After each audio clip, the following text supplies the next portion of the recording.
ঠিক আছে, ভারতের অর্থনীতি অনেক বড়, কিন্তু এই যে এখন গত 2-3 মাস যাবত যে ব্যবসায় মন্দা যাচ্ছে দ্বিপাক্ষিক, সেটা কি শুধু বাংলাদেশকে এফেক্ট করছে?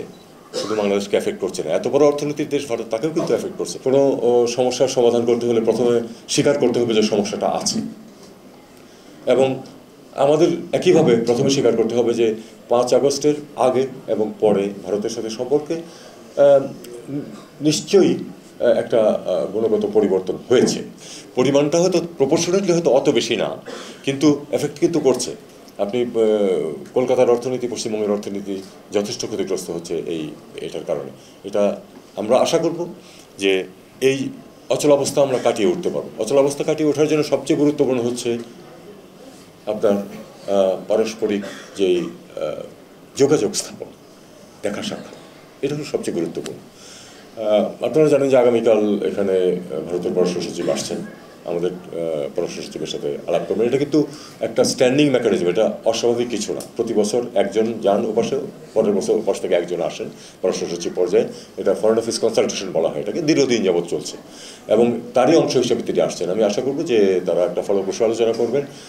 এবং আবার একটা কথা, আমি ভারতের উচ্চ পর্যায়েও যখন দেখা সাক্ষাৎ হয়েছে, আমি বলেছি যে কোনো সমস্যার সমাধান করতে হলে প্রথমে স্বীকার করতে হবে যে সমস্যাটা আছে, এবং আমাদের একইভাবে প্রথমে স্বীকার করতে হবে যে 5 আগস্টের আগে এবং পরে ভারতের সাথে সম্পর্কে নিশ্চয়ই একটা গুণগত পরিবর্তন হয়েছে। এটা মেনে নিয়ে আমাদেরকে চেষ্টা করতে হবে সম্পর্ককে এগিয়ে নিতে।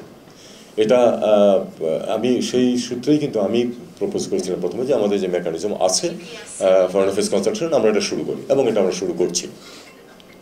সার্কের ক্ষেত্রেও আপনারা জানেন যে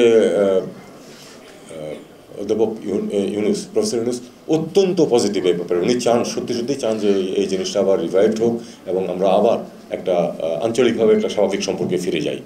এটা হচ্ছে না, এটা আমাদের শুরু করতে হবে। শুরু করতে গেলে আবার কিন্তু একবারে আমরা সব কিছু করে ফেলতে পারবো, চিন্তা না করাই ভালো। এটার সার্কেল কিন্তু মানে ওই যে দেখা সাক্ষাৎ বা মিটিং, তার কিন্তু আবার 3টা স্টেজ আছে, 4টা স্টেজ আছে আসলে। সবচেয়ে নিচে হচ্ছে জয়েন্ট সেক্রেটারি পর্যায়ে যে মিটিংগুলি হয়, সেগুলি কিছু কিছু হচ্ছে এখন। কিন্তু আমাদের যদি উত্তরণ করতে হয়, তাহলে প্রথমে করতে হবে যে সেটা হলো যে পররাষ্ট্র সচিব পর্যায়ে স্ট্যান্ডিং কমিটি আছে একটা, তার একটা মিটিং আমাদের করতে হবে। আমরা এখন চেষ্টা করব সেটা করা যায় কিনা। আমরা সবাইকে আহ্বান জানাবো, ভারত সহ, যে আমরা এই পর্যায়ে অন্ততপক্ষে যেন একটা স্ট্যান্ডিং কমিটির মিটিং করে ফেলি। স্ট্যান্ডিং কমিটির মিটিং না হলে যেটা সমস্যা হয়, সাব সেক্রেটারিয়েটের পক্ষ থেকে, বিভিন্ন টেকনিক্যাল কমিটির পক্ষ থেকে যেগুলি সিদ্ধান্ত হয়, তারা কিন্তু সেই সিদ্ধান্ত চূড়ান্ত করতে পারে না।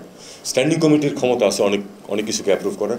এরপরে আছে হলো আপনার কাউন্সিল অফ মিনিস্টার, যেটা সেখানে প্রচুর সিদ্ধান্ত নেওয়া যায়, প্রায় সব সিদ্ধান্ত ওখানে নিয়ে যাওয়া যায়। কিছু কিছু বিষয় থাকে যেটা রেফার করতে হয় সামিট লেভেলে। কাজে আমরা যদি প্রথমে পররাষ্ট্র সচিব পর্যায়ে একটা মিটিং করে ফেলতে পারি, এবং তারপরে আমরা ওখানে সিদ্ধান্ত নিয়ে একটা বা দুটো মিটিং হয়ে গেল, তারপরে যে মন্ত্রী পর্যায়ে একটা সভা হোক, তাহলে কিন্তু আমরা অনেকখানি রিভাইভ করতে পারি। এরপরে আমরা চিন্তা করবো যে একটা সামিট করা যায় কিনা।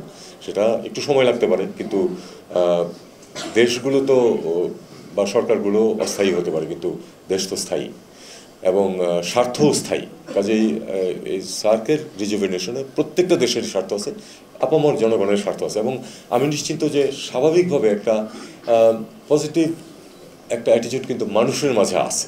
সেটা রাজনৈতিক নেতৃত্বের উপর দায়িত্ব হচ্ছে এটাকে এগিয়ে নেওয়া। সেটা আমরা আশা করব যে তারা নেবেন। শুরু হোক একটা সচিব পর্যায়ের বৈঠক দিয়ে, যেটা যেটা কিন্তু গত 10 বছরে হয়নি, এবং তারপরে আমরা দেখি যে এটা কীভাবে উত্তরোত্তর উপরের পর্যায়ে নিয়ে গিয়ে আমরা সামিটে পৌঁছতে পারি।